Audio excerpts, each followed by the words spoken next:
Ruleta de la Muerte. It's okay, Larry. I'm excited too. We got a lot going on here tonight. I'm stumbling over my words already. Último Dragón empezó a entrenar lucha libre al final de la década de los 80. Se trasladó a México y consiguió victorias en duelos de apuesta ante Bello Greco y Black Terry. Años más tarde, Antonio Peña le dio el personaje y la máscara de Último Dragón. Durante su estancia en México se enamoró de este país y cambió la cultura japonesa por la mexicana.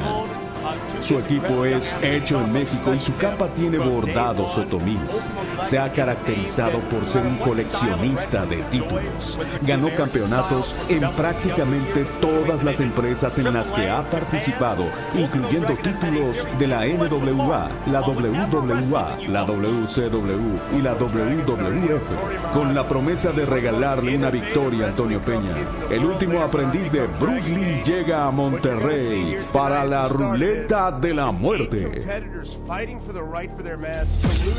Yo voy a perder aquí la máscara. Porque se toma. Yo voy a perder. Mascara con mascara. Somebody's losing their mask. As we're about to kick off the 30th anniversary of Triplemania.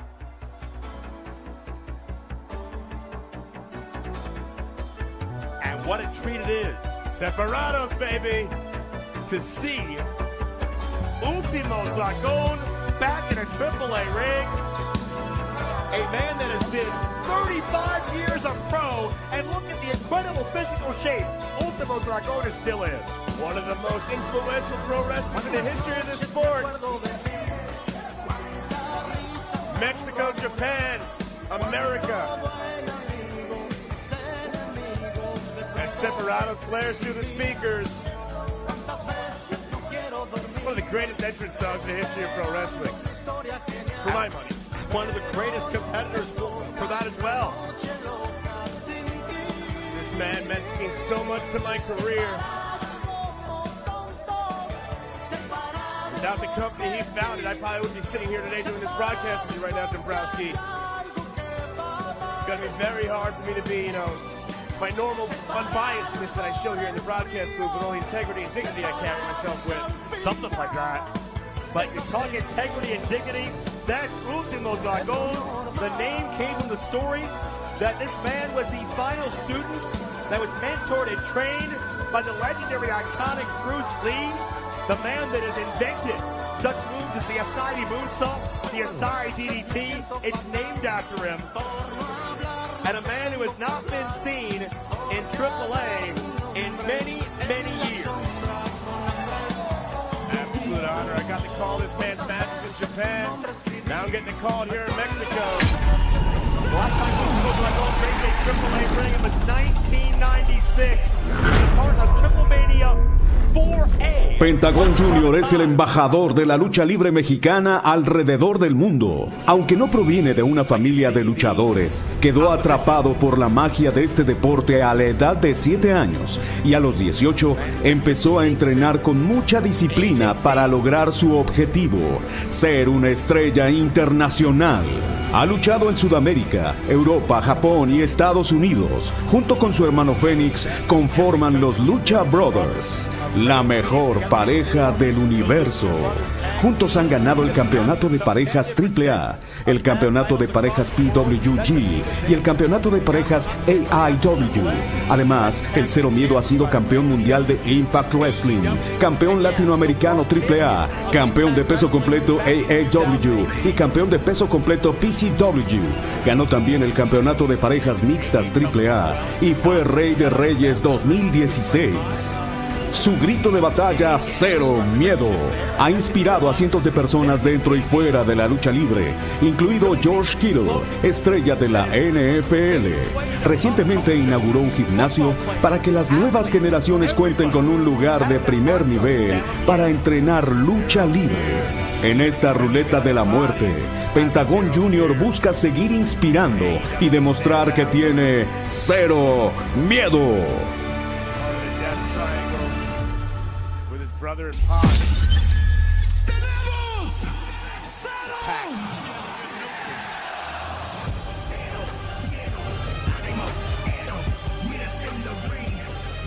One of the most popular wrestlers understood worldwide.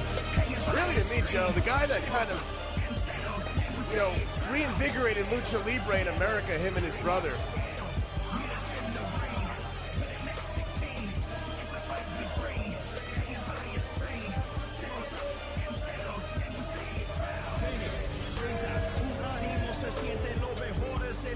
Pentagon Jr. grew up a fan of Ultimo Dragon. And there you see by the side, it's a family affair here at AAA. But Ray Phoenix, Penta's brother, and Taya out there as well, a close friend and ally. They are supporting Pentagon here in one of the most important matchups of his career, Ruleta de la Muerte. Let's set the stage, Larry, on what this is. It's an 8-man single elimination tournament, but it's not like any tournament you've ever seen before, because the object of this tournament is to win, yes, but when you win your match, you're out of the tournament. The object is to leave the tournament as quickly as possible, because if you're left at the end, if you're the last man, the last luchador that has not scored a victory, then you're the unlucky one that comes up in the Ruleta de la Muerte, that roulette of death. You'll have to remove your mask. And Larry, you know as well as I do, to remove one's mask will bring shame to you. It will dishonor your family. It's the most disrespectful and embarrassing thing a luchador can do.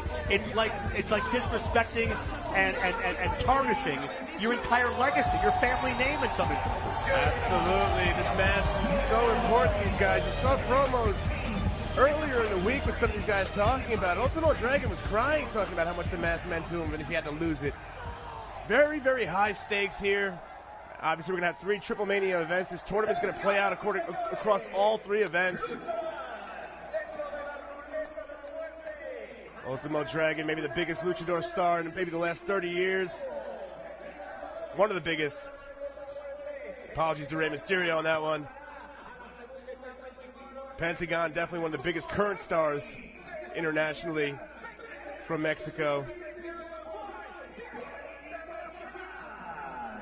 Piero, the referee to this matchup. Can you believe, Larry, this is how we're kicking off Triplemania tonight. The stakes involved, the life-changing altercation this could be for one of these men. Neither of these men will remove their masks tonight, as you said. The second round of this tournament will be June 18th. We'll have that for you here on Fight as well.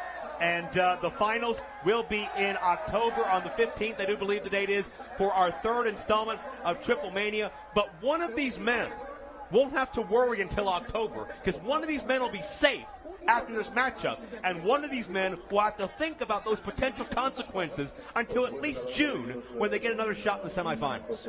Absolutely. You got the veteran Ultimo Dragon. You got the new young standout Pentagon Jr. It's going to be an interesting matchup of styles here. And you know what? I want to follow up on a point that you made a moment ago, Larry, as far as... Oh, the disrespect right off the bat, Dombrowski. Cero Miedo, that calling card of Penta, right in the face of Ultimo Dragon, and that tells me, yeah, I grew up idolizing you, I respect the hell out of you, but I'm not going to hold back, because this is my livelihood, my family, my blood, everything I built on the line. Ultimo Dragon, great head scissor takeover. But I want to follow through on what you said about Penta being kind of that cross-platform, mainstream lucha star that's really brought so many new eyeballs to Lucha Libre across the world. Imagine having to give up your mask, your identity, everything that you built in the middle of a career-making run. Penta's never been hotter. He's only going to get hotter. Penta's in the best shape I've ever seen him in. What happens if that gets completely derailed by Ruleta de la Muerte? Absolutely. It'd be a game-changer from a career-changing moment for him. Incredible leg strength and neck strength by Ultimo Dragon. Has always been fancy with the footwork. And both men exchange arm drags here in the early going. Many people remember Ultimo Dragon. In the 1990s, he held the J Crown. And that was a matchup that, or rather a championship that he won in Japan that comprised of 8 different championships. And he added a 9th one, too, with the WCW Cruiserweight Championship at the time, too. Absolutely true. But you've seen those famous, iconic photos of Ultimo Dragon with just literally gold draped across both of his arms, and how incredible an accomplishment that is. Championship spanning multiple promotions, multiple styles. but Ultimo Dragon defended those with pride. And think about it. You see a lot of guys on Twitter today, they show off when they win 3 or 4 or 5 championships. I can't think of anybody else who's ever had 9 at one time. 9 at one time is almost unthinkable. That's how legendary this man is. I can tell you right now, I talked to my friends over in Japan. They are watching this show tonight because they want to see what their mentor does. They do not want him to lose this mask tonight. This has international ramifications here. AAA is an international company. And Penta getting inside the head of Ultimo Dragon early on, looking to rip that mask off of the face of Dragon, which, if he would do it in full, would be a disqualification, and that would mean Penta loses. But a lot of times you'll see these luchadors try to rip and tear at that mask to get inside their opponent's head. They're worried about their face being exposed. They're worried about the mask falling off. They're worried about just the personal shame. And sometimes that throws your opponent off. But sometimes, Larry, it motivates them. Ultimo Dragon now. Are we getting the acai there, Joe? Well, Penta says no.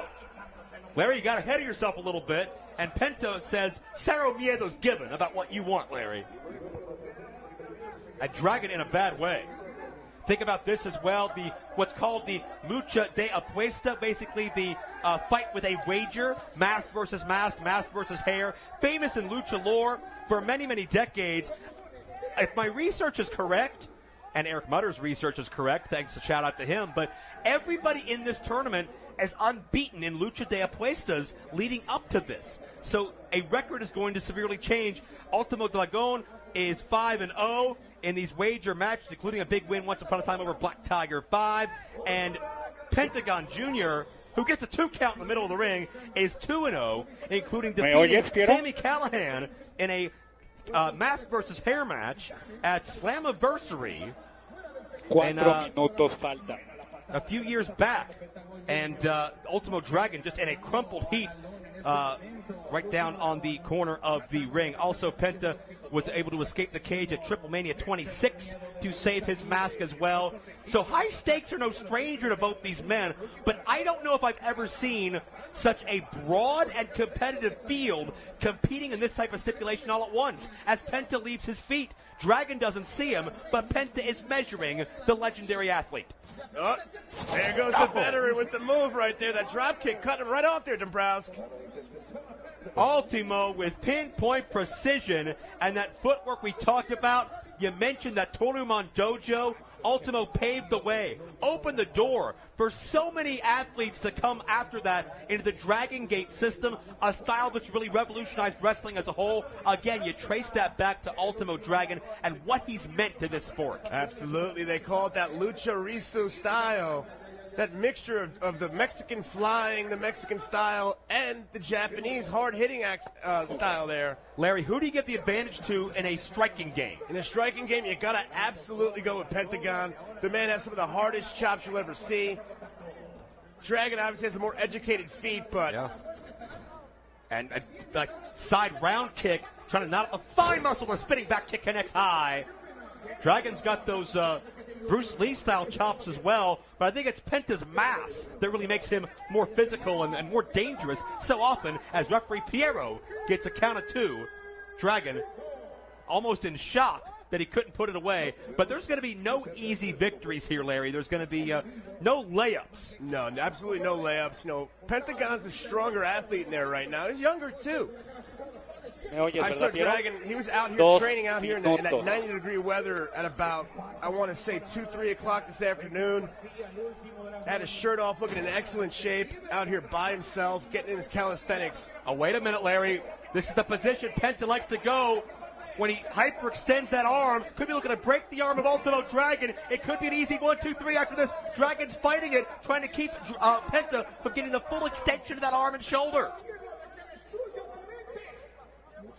Dragon, 26 years after his last AAA appearance, it could end in a broken arm or a separated shoulder. Oh, but how quickly did Dragon get to his feet? That's that veteran move right there. What a kick to the head. You notice the wide eyes of Penta. He never saw that coming for a second. Absolutely not. Sometimes with the makeup and the mask, you lose a little bit of your peripheral. The body struck cradle. Penta counters. Penta shifts the weight. Penta got an ear fall. Man, that was close. That was the closest 2 count you could ever possibly get. Oh, here comes the big... A thrust kick connects.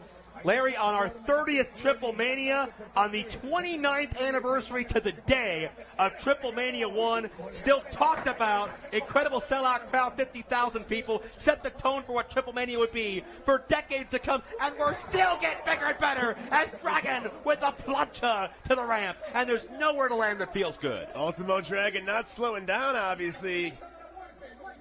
Been in this game for decades, still taking high risks. Larry, I wish I knew the secret, the longevity, the fitness, the diet, all the discipline it takes to compete at this high of a level after this long in the sport. I will never not be surprised at what these luchadors are able to do when it's all on the line. 5,000 pesos. I'll give you the information at the end of the show. Ultimo Dragon back in the ring. And Penta is the worse for wear. It's not often Larry Penta's on the defensive. Dragon.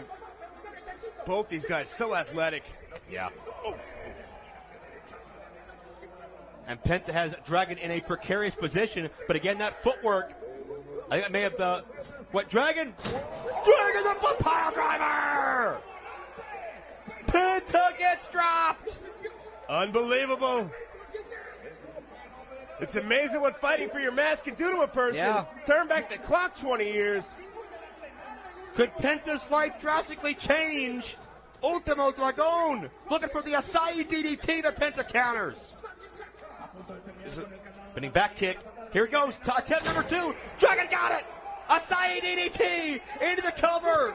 Oh, Penta's down. The leg is hooked. And Ultimo Dragon saves his legacy. Unbelievable. Ultimo Dragon survives. And Larry Penta came in here with a lot of momentum. A couple of big wins here at AAA. A big matchup with CM Punk on AEW Dynamite.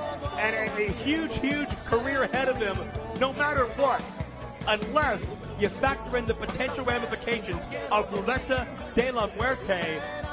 I'm going to be so torn, Larry, in this tournament because you feel for Penta, but you're happy to see Ultimo Dragon is in that safe zone now. Penta's got 2 more shots now to save his mask. Ultimo Dragon, though, turning back the clock. Unbelievable performance. Well, Ultimo Dragon's been away from AAA for a long time, but man, he made it count. Our first of several dream matches here tonight. And yeah, Penta isn't going to lose that mask tonight. But again, to bring it forward, Ultimo Dragon is now out of the tournament, which was his goal. And now Penta has to stay in the tournament and fight for that mask and fight to keep it. If he can't win a match in this tournament by the third installment of Triplemania this October, we will see Penta forced to unmask. You see the emotion there. Yeah. A laser sharp glare from both these men, and it was a fierce matchup, but that competitive spirit and that respect especially never left either man, even though they gave it all in the ring. They both gave it all in the ring right there. Pentagon grew up idolizing Ultimo Dragon. And he's got another reason to idolize him, doesn't he? Penta's great. He's damn great. But is he as good as Ultimo Dragon? Not on this night, at least. As you see the respect from Ultimo Dragon to Maricela Peña and, of course, Antonio Peña and his memory, without whom there would not have ever been an Ultimo Dragon. The man would have existed, he would have competed, but would he have risen to the heights that he did? That's a question that we're not going to be able to answer, but it's great to see Ultimo Dragon honor those that helped him get to where he got. Absolutely. The respect shown. That's the respect Ultimo Dragon teaches his students. That respect to the Japanese people, showing his respect to the audience here in Monterrey. And Larry, I can't wait to find out who the rest of this field of 4 is going to be that advances to leg 2 in the month of June. The brackets are being kept very tight-lipped, Larry. We don't have access to exactly whom is moving on to fight whom yet, but we will know all 4 who will compete in that second round. And I'm not upset over getting a chance to see another Pentagon Jr. match, that's for sure. Absolutely not. Ultimo Dragon taking in all the cheers from his crowd. Listen to this respect. As I mentioned, no matter what kind of fan you are, this man has helped your wrestling fandom be more enjoyable, more entertaining, and done so much to innovate and give back to the next generation. And most importantly, his mask is safe now.